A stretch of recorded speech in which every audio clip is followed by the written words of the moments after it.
Assalamualaikum warahmatullahi wabarakatuh. Alhamdulillahirabbil alamin.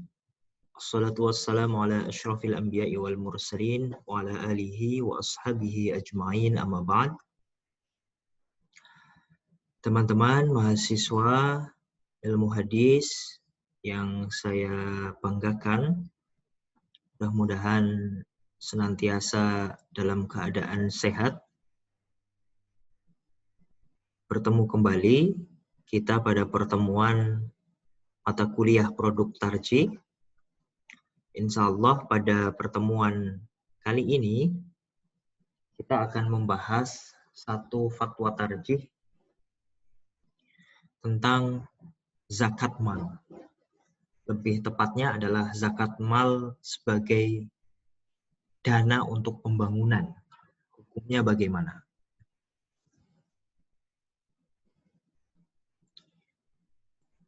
Fatwa ini ditanyakan oleh seorang penanya yang lagi-lagi seperti fatwa sebelumnya, ya, fatwa tentang arwah gentayangan. Penanyanya mohon atau minta agar identitasnya disembunyikan. Ya. Fatwa ini disidangkan pada hari Jumat 29 Muharram 1431 Hijriah, ya, bertepatan dengan 15 Januari 2010. Pertanyaannya singkat, jelas, dan padat. Bagaimana hukumnya jika mengalihkan penyaluran zakat mal untuk pembangunan seperti masjid atau sekolah? Terima kasih. Jawabannya adalah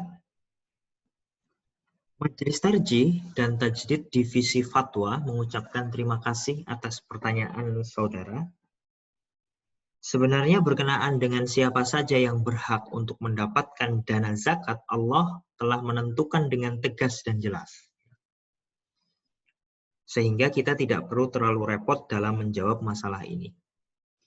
Di dalam Quran surat At-Taubah ayat yang ke-60 dijelaskan dengan tegas aturan tentang siapa saja yang berhak mendapatkan dana zakat. Yang disebutkan di sana yaitu pertama orang fakir, yang kedua orang miskin, kemudian yang ketiga pengurus atau amil zakat, keempat para mu'allaf yang dibujuk hatinya, yang kelima budak, lalu kemudian yang keenam orang-orang yang berhutang, kemudian untuk jalan Allah, ya, fisabilillah maksudnya, atau mereka yang sedang dalam perjalanan. Ya. Ayatnya berbunyi innamas shadaqatu lil fuqara wal masakin wal 'amilina 'alaiha wal mu'allafati qulubuhum wa fir riqab wal gharimin wa fi sabilillah wabnis sabil fariidatan minallah wallahu alimun hakim. Ya, jadi fakir, miskin, orang amil, mu'allaf, budak, orang yang hutang, kemudian orang yang berada di jalan Allah, dan orang yang sedang melaksanakan perjalanan atau ibnus sabil. Kalau kita cermati satu persatu, maka kita memang tidak menemukan bangunan seperti masjid atau sekolah sebagai mustahik atau penerima zakat. Jadi kalau lihat dari ayat di atas, ya, 8 golongan itu yang menerima zakat, tidak ada kata-kata masjid atau tidak ada kata-kata sekolah misalkan disebutkan di sana secara eksplisit. Karenanya oleh Majelis Tarjih kalau dicermati satu persatu memang tidak ada, ya, disebutkan bangunan seperti masjid dan sekolah sebagai penerima zakat. Kecuali bila akan dikiaskan dengan kelompok yang ketujuh, yaitu kepentingan fisabilillah. Ya.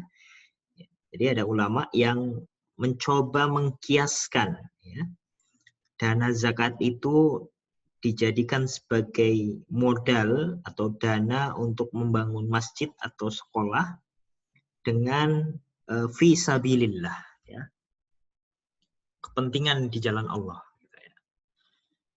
Namun kias ini pun masih meninggalkan perbedaan dan kritik. Jadi meskipun ada yang mencoba untuk mengkiaskan sekolah, masjid, ya, atau panti asuhan, Islamic Center dan lain sebagainya, dikiaskan dengan fisabilillah untuk kepentingan di jalan Allah, masih ada orang yang setuju, masih ada orang yang tidak setuju. Ya. Ada perbedaan pendapat di sana dan juga banyak kritik disampaikan kepada orang yang mengkiaskan itu. Karena ayat itu menegaskan fi sabilillah, di mana di zaman Rasulullah Shallallahu Alaihi Wasallam yang dimaksud adalah jelas-jelas sebagai perang demi membela Islam. Sebagian ulama kontemporer memang ada yang mencoba menafsirkan dan meluaskan cakupan fi sabilillah. Jadi fi sabilillah dalam konteks Nabi, pada zaman Nabi, itu identik dengan orang-orang atau kebutuhan perang seperti itu demi membela Islam. Jadi kalau misalkan orang-orang yang berperang itu kemudian kehilangan harta, maka orang-orang yang berperang itu berhak mendapatkan zakat, ya, termasuk untuk kepentingan-kepentingan perang, misalkan alat-alat senjata dan lain sebagainya.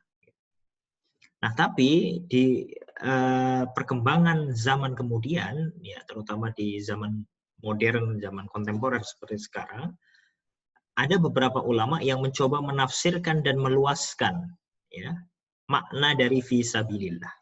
Contohnya adalah Dr. Yusuf Al-Qardawi yang beliau sebutkan dalam bukunya yang sangat terkenal, Fiqhuz Zakat, ya. Beliau menjelaskan misalnya sebuah lembaga dakwah atau Islamic Center di sebuah negeri minoritas muslim sangat layak mendapatkan dana zakat ini. Karena pada hakikatnya yang dilakukan oleh Islamic Center ini tidak lain adalah memperjuangkan agama Islam. Bahkan bila Islamic Center itu ada di negeri muslim sekalipun, tetapi memiliki peranan besar dalam memperjuangkan Islam, termasuk yang bisa dikategorikan ke dalam Islam. Salah satu ulama yang menyuarakan perluasan makna fisabilillah adalah ulama asal Mesir yang bernama Yusuf Al-Qaradawi, ya. Hidup tapi sudah sangat sepuh, ya. Kalau tidak salah hidup di Qatar, ya, sekarang, karena di Mesir mengalami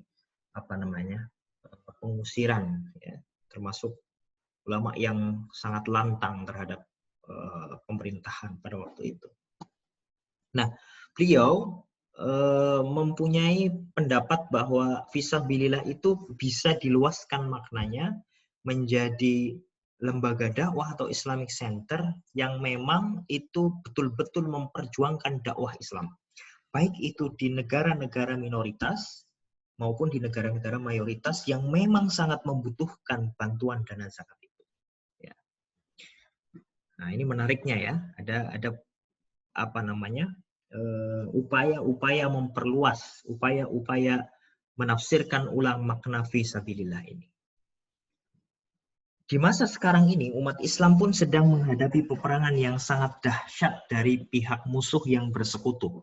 Bahkan tidak saja menggunakan senjata konvensional, tetapi juga dengan segala sarana seperti media massa, organisasi, LSM, kampanye, dan sejenisnya. Para musuh Islam berusaha memurtadkan umat Islam dengan sekian banyak program yang mereka gariskan. Karena itu sudah sewajarnya umat Islam bertahan dan juga memasang jurus yang minimal sama untuk membendung arus pemurtadan kontemporer itu. Sehingga menurut sebagian ulama, jihad fisabilillah di masa kini mencakup juga mendirikan sekolah, Islamic Center, lembaga atau organisasi dakwah dan sejenisnya, di mana misinya adalah memperjuangkan kepentingan umat Islam dan demi tegaknya syariat. Teman-teman sekalian, kalau kita melihat peta umat Islam secara global, ya, sekarang umat Islam tidak hanya diperangi, tidak hanya diserbu dalam konteks peperangan dengan senjata, ya, bahkan mungkin tidak ada. Ada mungkin tapi sebagian kecil, misalkan di Palestina atau mungkin di sebagian negara Timur Tengah di mana umat Islam ditindas, diperangi dengan senjata. Tapi di luar itu lebih banyak umat Islam yang justru diperangi dengan senjata-senjata non-konvensional. Artinya bukan dengan senjata misalkan pistol, bom, dan lain sebagainya, tapi dengan opini-opini, wacana-wacana di media massa. Ya. Kemudian betapa banyak organisasi LSM dari luar negeri yang kemudian membiayai program-program tertentu, ideologi-ideologi tertentu. Misalkan seperti yang saya sepanjang pengetahuan saya ya, ada organisasi-organisasi yang secara jelas itu membiayai beberapa kelompok di Indonesia untuk untuk mengkampanyekan program-program mereka, ideologi-ideologi mereka seperti kebebasan dan lain sebagainya. Sehingga jangan salah ketika melihat banyak sekali orang-orang yang mengkampanyekan LGBT, mengkampanyekan liberalisme, pluralisme itu kok gencar sekali. Ya karena mereka didanai dengan sangat banyak oleh organisasi-organisasi dari luar. Sehingga dalam konteks ini ya pendapat ulama atau pendapat sarjana muslim ketika menafsirkan fisabilillah dengan memperluas cakupannya untuk mendirikan sekolah, mendirikan lembaga dakwah, mendirikan Islamic Center atau membiayai hal-hal instansi-instansi ya yang itu tujuannya untuk berdakwah itu dipersilahkan ya bahkan didorong ke sana. Misalkan mungkin suatu saat nanti umat Islam atau Muhammadiyah ya itu punya media massa sendiri, ya, website sendiri yang itu tujuannya adalah untuk membela agama Islam, ya, membela dakwah Islam, tapi dia tidak punya dana yang cukup, maka bisa menggunakan dana zakat mal ini. Ya. Masuk dalam kategori fi sabilillah. Nah, kesimpulannya dari Majelis Tarjih, berangkat dari ijtihad seperti itu, maka bila masjid, sekolah, atau apapun itu memang memiliki peran tersendiri dalam perjuangan menegakkan Islam, maka bisa saja dikategorikan sebagai fi sabilillah. Apalagi bila masjid itu dibangun di wilayah minoritas Islam, atau di wilayah yang penduduknya Muslim, namun kurang sekali pengamalan Islamnya, sehingga keberadaan masjid itu memang menjadi sebuah nilai perjuangan tersendiri karena bermisi menegakkan Islam. Maka mengalihkan penyaluran zakat untuk pembangunan seperti masjid atau sekolah diperbolehkan. Jadi Muhammadiyah melalui Majelis Tarjih termasuk yang membolehkan menggunakan dana zakat untuk pembangunan masjid, pembangunan sekolah, Islamic Center, lembaga dakwah, dan lain sebagainya. Demikian teman-teman sekalian kita cukupkan. Mari kita akhiri dengan baca hamdalah. Alhamdulillahirabbil alamin. Assalamualaikum warahmatullahi wabarakatuh.